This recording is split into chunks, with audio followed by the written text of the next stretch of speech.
Greetings and welcome to the Morning Curve, starring me, James Bradsher. Today we're talking about money and how it affects your families. If you're broke, then you have no money, and your family is perfectly happy with you the way you are. You probably have a loving family. No, you get by on whatever you can. You scrape together. The whole house puts together to try and get by, and it's a wonderful experience. Now, let's say one of you wins the lotto. Let's say one of you wins the lotto. What happens to your family then? Well, your dad wants half of it. Your mom says because she raised you, she gets half of it. Your siblings all want 25% each. The rest of your family all wants 10% each. And that leaves you with what? Exactly. Nothing. Nothing. While the rest of your family is out gallivanting around rich as fuck. And you're left broke and miserable. Yeah. It's called a welfare Christmas. They take your paycheck and they pay for everybody's presents, but you don't get a paycheck. Everybody gets presents, but you don't get a paycheck. It's called a welfare Christmas. And that's what people do to you when you get rich. It becomes a welfare Christmas every day. I know because I didn't just get my account closed. My account got closed. I had assets paying into the account. When the account got closed, the assets started coming to my personal address. At that time, it was 901 Yale Avenue, apartment 26, Arbuckle, California, 95912. Now, the checks started coming in there. Now, somebody moved into my apartment so they can get the checks. And now they are receiving the checks and they are trying to cash the checks. So I'm not receiving my checks anymore. I don't have my account anymore. And somebody has stolen my assets that even pay into the account. So just know this, if you ever get rich, the world will do anything in its power to break you, to take what you have and keep you broke and miserable. It's just the way the world is. So don't get mad at it. Just settle down, find a stride, and try and make things work. Because it's a shitstorm out there. Embrace the suck.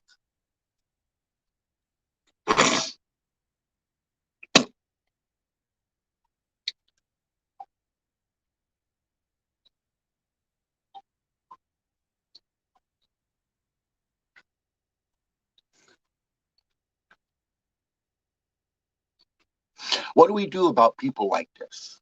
Greedy people who won't let a single person have any money and decide that they have to take it and share it out amongst all of their friends because the man who got rich is a retard.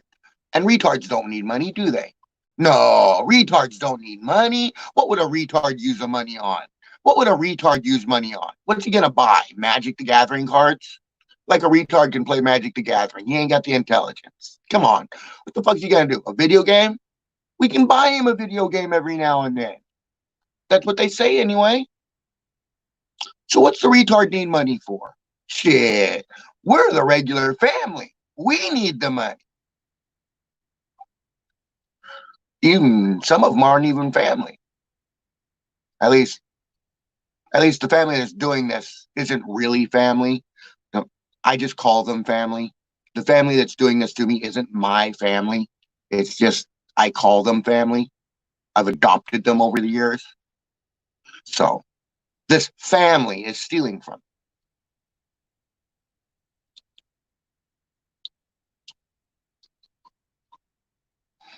So what do we do about a family who is stealing from you? Me personally, I called the Secret Service, turned everybody in, gave them the account information, where they can find the account, how they can find the account. And with the account, they'll find out who transferred the money out of my account because the account has the records of where the money went when it was transferred out. So they'll track the money to the person. And if you want to find the person responsible for something, FBI protocol says follow the money. Follow the money. If you follow the money, whoever has the money is the criminal because the criminal wants the money. So follow the money. The low person will have it. He will give it to his superior. And then he will have it and give it to his superior until it comes to the top man, the head honcho, the man with all the cojones, the boss. And that's who we want. I think we've given it long enough to get to the boss. I think the boss has the money by now. I've waited long enough. So it's time to make the arrest. So I called the Secret Service since the FBI wasn't getting involved. I mean, I'm an FBI agent. I know FBI protocol. And FBI, this is an FBI case all over the place, but the family has paid the FBI with the money they stole from me not to get involved. You don't want to get involved. Here's a couple $1,000. You don't want to get involved, Mr. Sheriff. Here's a couple $1,000. You don't want to get involved, Mr. Blah Blah. Here's a couple $1,000. Hey, Matthew Oliver, what's up? Okay, glad you could come in and say hi. Sorry you can't stay, but thank you for coming. Have a nice day, Matthew.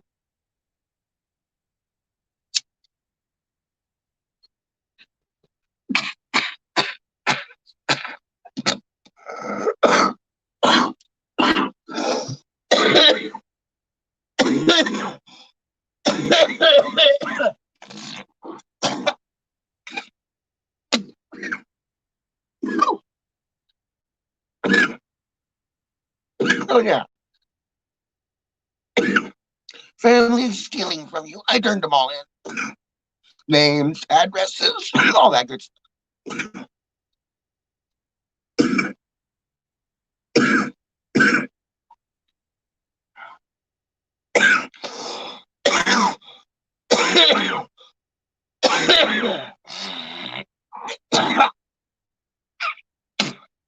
And everybody that stole the money out of my bank account is going down. Down, down, baby, down, down, baby.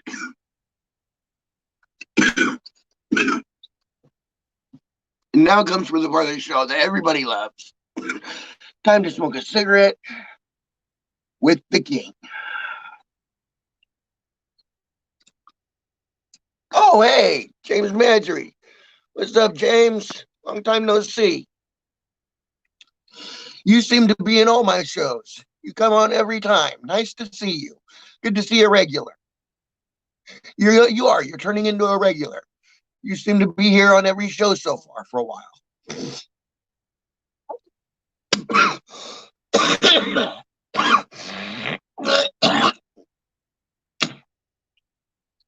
Harry Bridges. Good morning, Harry Bridges. I don't know how Bridges got Harry.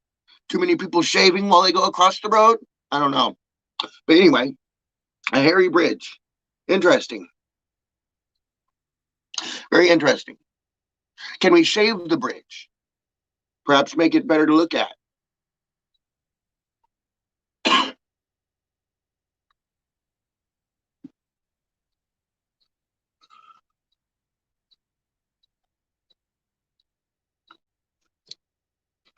You enjoy my channel? Thank you, James Marjorie. Good to know I'm entertaining somebody. I do this mainly for my own therapy, but it's good to know that I entertain people. So, how do I get my money back? Count on the Secret Service? Yes. Harry Bridges, a song by Rancid from the 90s. Oh, it's a song. I thought there was just a Harry Bridge out there somewhere. I really did. I thought there was a Harry Bridge out there somebody and somebody needed to shave it. Jeffrey, there you are. Come on, put on screen. There we go. Jeffrey. How you doing, homeboy?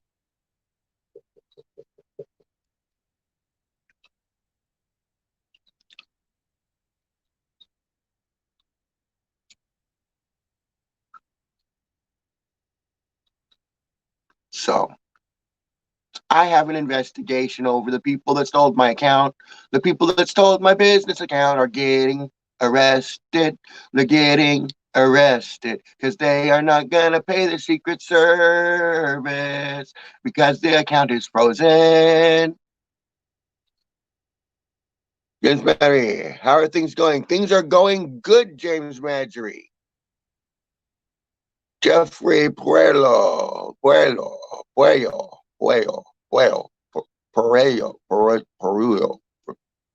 I don't know how to say your last name, dude. I don't know how to say it. I'm sorry.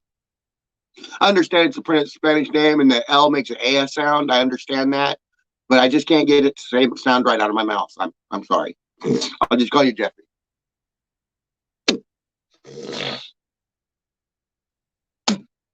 Always try and at least pronounce somebody's name right, but I can't say your name right, Jeffrey.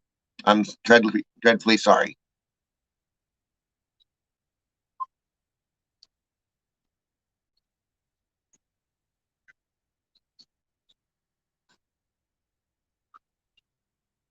Perolo. Perolo. Okay, Perolo. Perolo. Okay, Perolo. Okay, that's a little better. That helps. Peru. Perulo. Okay, Perulo. Perulo. Perulo. Ha ha ha ha. Yeah. Okay. Perulo. Wow, that makes it better. Let's get this banner off the screen so you can see me light this cigarette.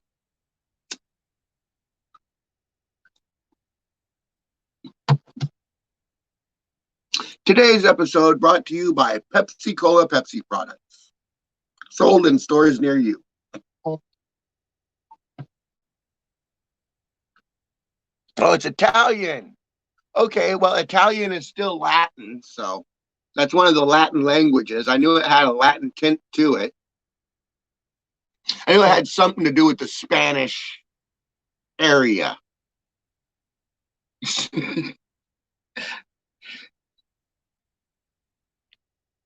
There was something Hispanic about it. Did you know I paid off Italy's debt?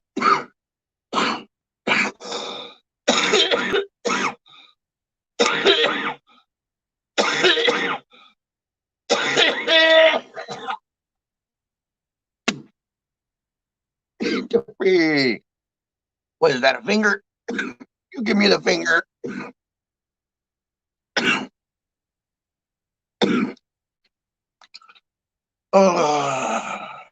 Yeah. I'm trying to figure out how to get my money back from my family who decided they wanted it more than I do.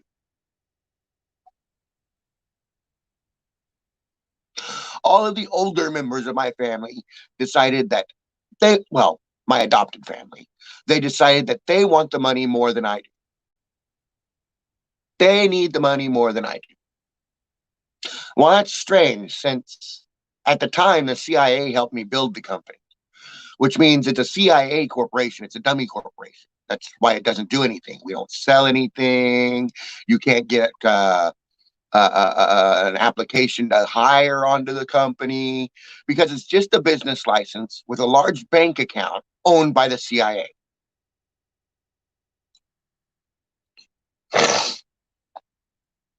It's a dummy corporation. It's something we make so we can make a cover that says, yeah, I work for Ambercroft Incorporated. People call around and find Ambercroft Incorporated and say, oh, it's a consultation firm. Okay, it's fairly big. It's rich. We want to work with that. Okay, yeah, we'll work with you, sir. It's just a bank account with a business license thrown on it real quick to fool people. It's not even a real company. It doesn't do anything. It doesn't buy stuff. It doesn't sell stuff. Doesn't manufacture anything. It's just a bank account with a business license tied to it. The CIA does it all the time.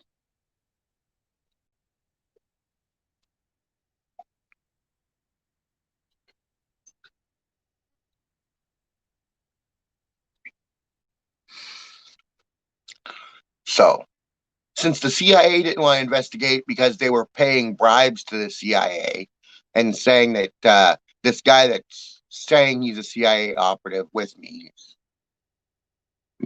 I don't know if he's CIA. I know he's Al Qaeda or Taliban, so maybe he is CIA. because Taliban or Al Qaeda, whichever one it was formed by the CIA. So if he works for it, then he is, I guess, CIA. But yeah, we had it. We had the account. We had the company seized by the Secret Service, who are higher up than the CIA. So we're going up the branch a little bit. Secret Service seizing the account in the business. And CIA can just kiss my ass. So now it's a Secret Service company. And the Secret Service is investigating who stole from our company. So let us see what happens now, my watch, young Padawan, as I press to digitize your money.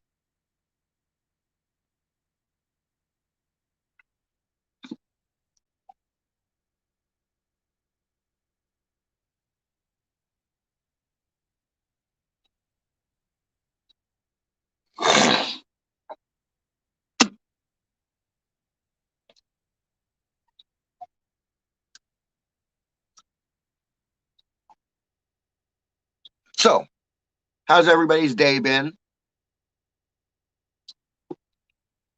Hope everybody's doing good. It's early in the morning for me. For some of you, it's 10 o'clock in the morning.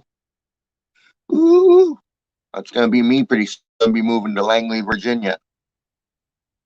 Either that or to Washington, D.C. for the Secret Service. I'm either going to be CIA or Secret Service. One of the two. I'm hoping CIA because I just got a thing for the CIA. I've always wanted to be CIA. Ever since I started watching movies and saw how CIA operate over there, I always wanted to do that kind of shit. You know, I watched Jason Bourne and I'm like, ooh, you know, I watched John Wick and I'm like, ah, I wish I could do that kind of stuff, right? So I'm probably gonna go to Langley. I moved out to Langley recently with a plain and simple dream. Want to infiltrate a third world place and topple their regime. Those men in black with their matching suitcases, where everything's on a need to know basis. Agents got that swagger. Everyone's so cloak and dagger. I'm really nervous, but I'm really kind of wishing for an undercover mission. That's when the red alert comes on the radio, and I put my earpiece on. Got my dark sunglasses on. And I had my weapon drawn, so I got my handcuffs, my cyanide pills, my classified dossier.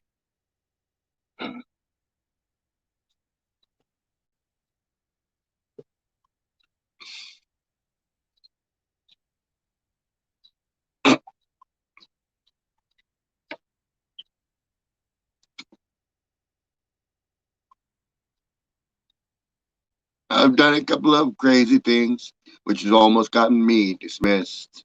Like terminating some head of state who wasn't even on my list. Yeah, I still want to go to LA, but Langley's where my job is.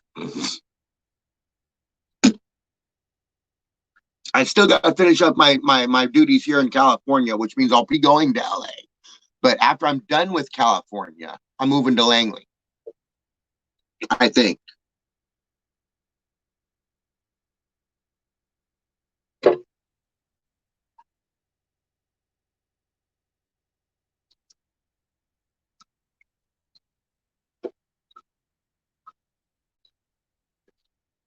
Then again, I've been thinking about Texas too. I'm thinking about moving back to Arlington, Texas too. Yeah, Arlington, Texas. That's where I was born. I was born in Arlington, Texas. As far as I can figure out my name, I do believe from deductive reasoning and from the names that were born on October 29th, 1978, at the appropriate time, the one that suits me best would be Will McAnally. So I do believe that is my true name, Will McAnally.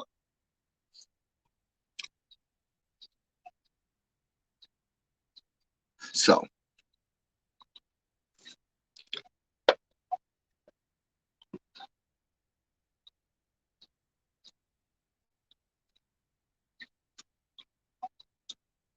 I met God's Will on a Halloween night. He was dressed as a beggar leaf.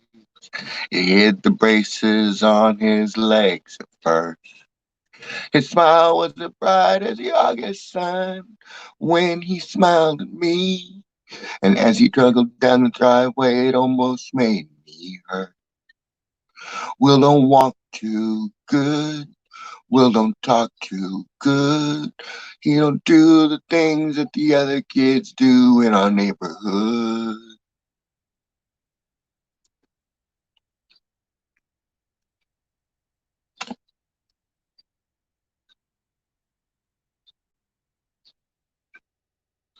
I mean, Will McCanley was given up to adoption to a Bertie Rosetta Bradsher.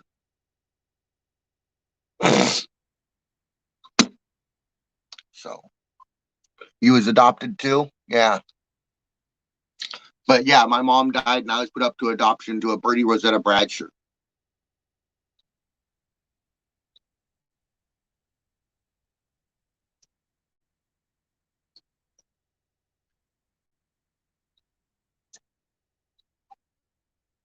But evidently, I don't see a Bertie Rosetta Bradsher around me. Um, so I guess whoever she was didn't want me anymore. So she gave me to somebody else without paperwork saying they gave me to somebody else because nobody else adopted me after that. Good morning, Brian Keith. How old were you? I was under five. I was around 6 years old. Very young, very young, very young. Too young to have remembered my real name. Since I was 5 years old and came to 6 years old and came to California, my name has been James Monroe Bradsher. That is the only name I remember.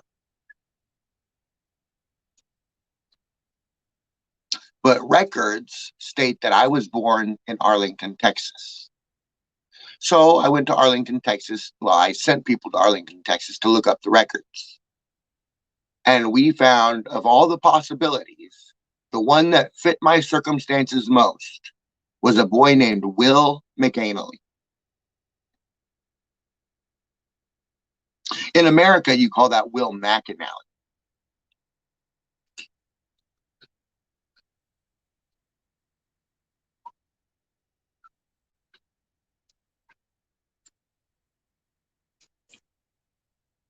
So I do believe my true name is Will McAnally. And somehow they changed my name to James Bradsher at some point. I don't know why. Why can't I have my real name? Why can't I be God's will?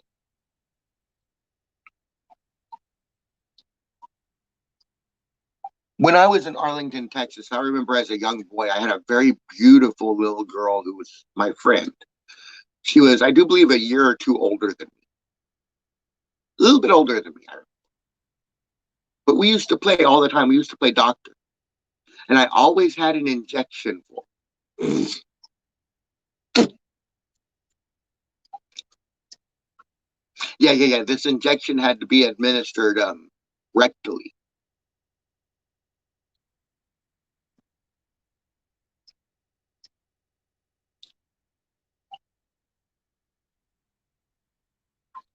Yeah. And as it turns out, this life-saving injection has not been administered for years.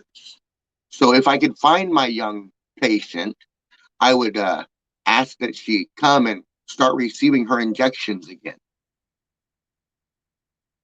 Yeah, I can change my name, but I don't want to change it if I'm not correct.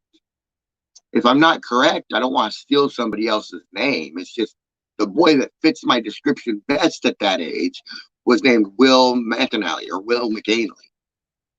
And I'm not sure if it's me. We have to run blood work, DNA work. We have to check the fingerprints, footprints, and see what all is going on with it. Because I don't know anybody named Bertie Rosetta Bradsher. My family doesn't have like hippie names like that.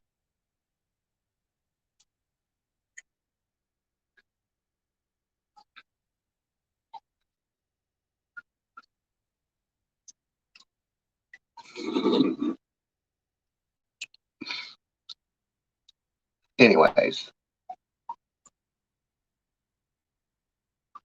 You see, my medical records here in California were destroyed when I was 5 or 6 years old in a fire at Dr. Dalsrid's doctor's office. His records were destroyed, which means my records as a young child were destroyed. How convenient to find out the records that said that I was somebody else, possibly, were destroyed and that new records were instituted. Only the fingerprints for my current record and my past record match up. My right hand fingerprint from childhood. You see, when I was about 10, 11 years old, I was living at this house and I was shooting a BB gun in the backyard. I shot through the neighbor's yard and hit the neighbor in the back. He called the cops. The cops came, fingerprinted me, and took my information. I didn't get arrested, but they got my fingerprints. So we know what my fingerprints are. We have them on record.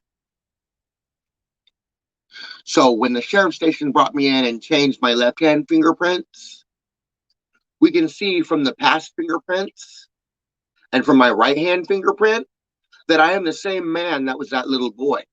So why is my left-hand fingerprint say I'm somebody else? Nope, no adoption papers.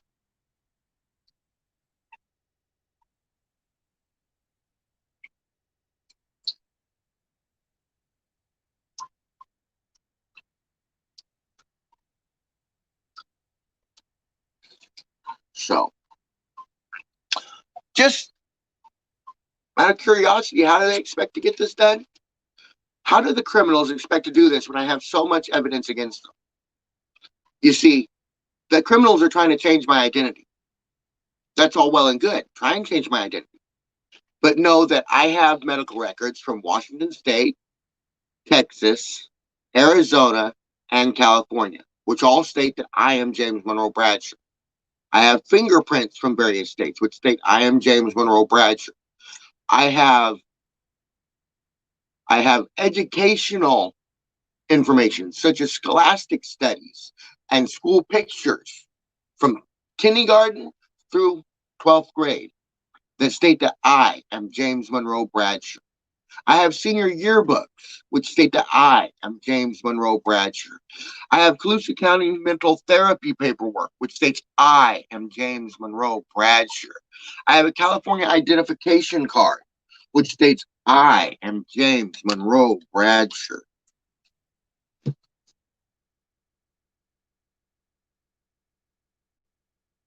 See? James Bradsher.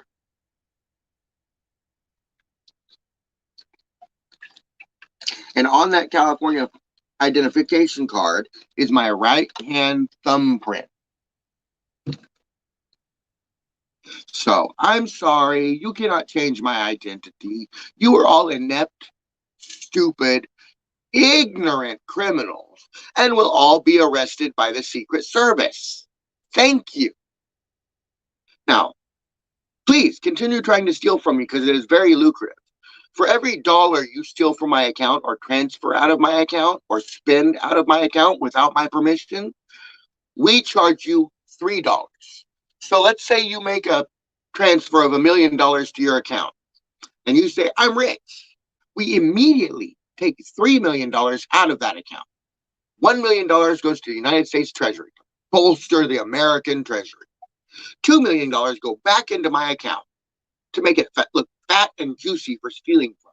It's a dummy corporation. It was built for you to steal from, specifically so we can take more money from you than you take from us. It's a punishment. You steal from the government, we steal from you. Only we leave you overdrafted by billions. So thank you for supporting the American government, my criminal friends. It has been a joy doing business with you.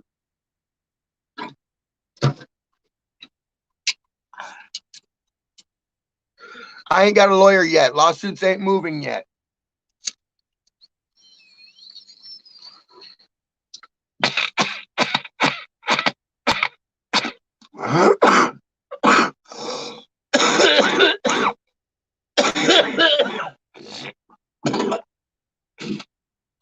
Yeah.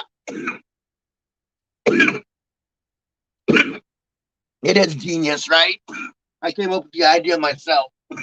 I was like, I'm a retard and these people are gonna steal from me, right? And the office is like, they are. I'm like, they can't help it. They're all criminals. They'll steal from me. They're like, what do we do about that? And I told them to institute the protections on the account. I go, let them steal from me. When they do, take 3 times more than they steal out of their account. They'll learn fairly quickly. Don't steal from this account. Only they don't learn. They keep thinking I can steal more and get out of debt. Only they keep going further and further in debt.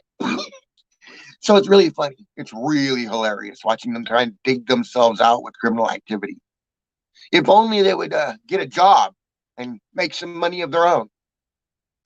You see, when I was in Washington State, I was told if I was going to live in this guy's house, I had to have a job. At the time, I had $1 million in a bank account at Seafirst Bank, Washington State. Why couldn't I just pay rent and sit on my ass? Why did I have to have a job? I was rich. Why couldn't I just pay rent and sit on my ass?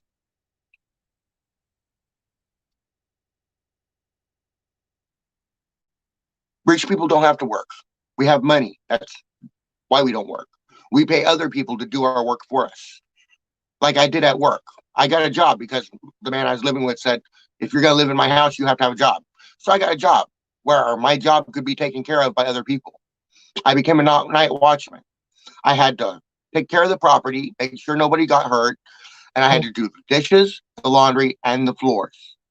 So while I was there, I paid somebody to do the dishes, I paid somebody to do the laundry, I paid somebody to do the floors.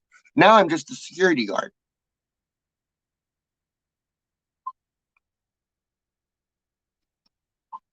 I've always had employees. I know how to operate a business.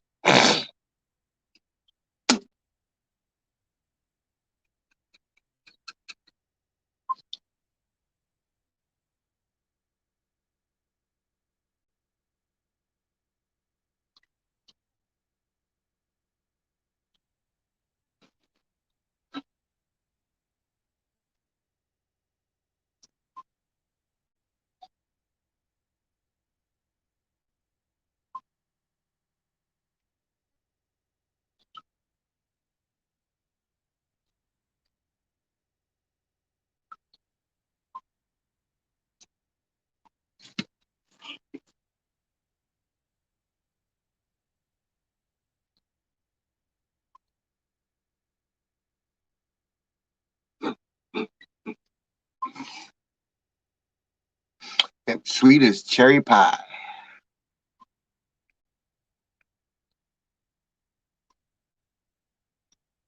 So I knew somebody in Washington State at this job. I paid her to do my laundry.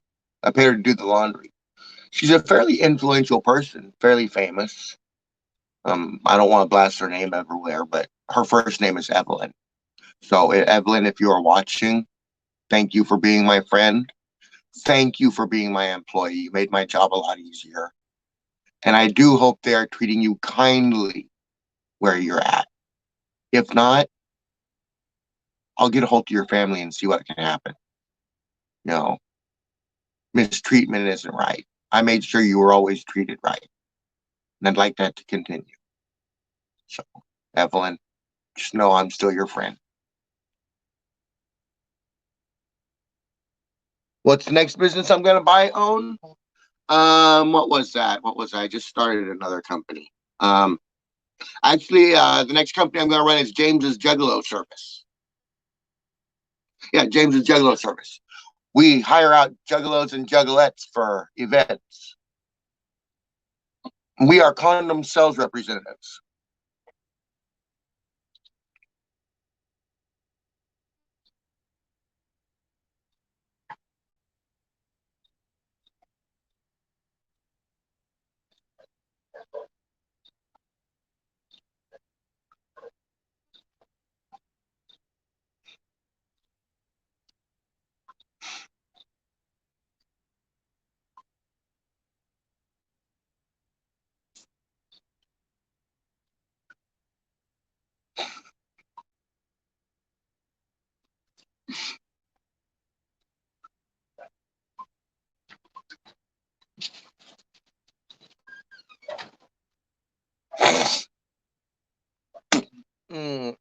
Oh, 35 minutes after. It is time to go, gentlemen. So, like Jesus says, love thy neighbor as if he was your brother. Makes it hard sometimes, but sometimes it's easy. Sometimes your neighbor is just pleasant. And on those days, rejoice and be pleasant with them. You'll find it helps your day. And it helps their day too. Because on those days, you're the one being the asshole, at least in their viewpoint. So, good morning, Melissa. Big margin to make money, exactly. So, love thy neighbor as if he was your brother. And that leads to my message, Bradsher Ping Gray 2020, can one man make a difference? If one man stands up and tries to make a difference, do you think that that will happen? Can one man really make a difference? If I light one candle and place it in the center of the table in a dark room with no window, is that candle really going to make a difference to the darkness? Join me in my daily adventure as I am that candle. Watch my daily routine as I slowly burn out.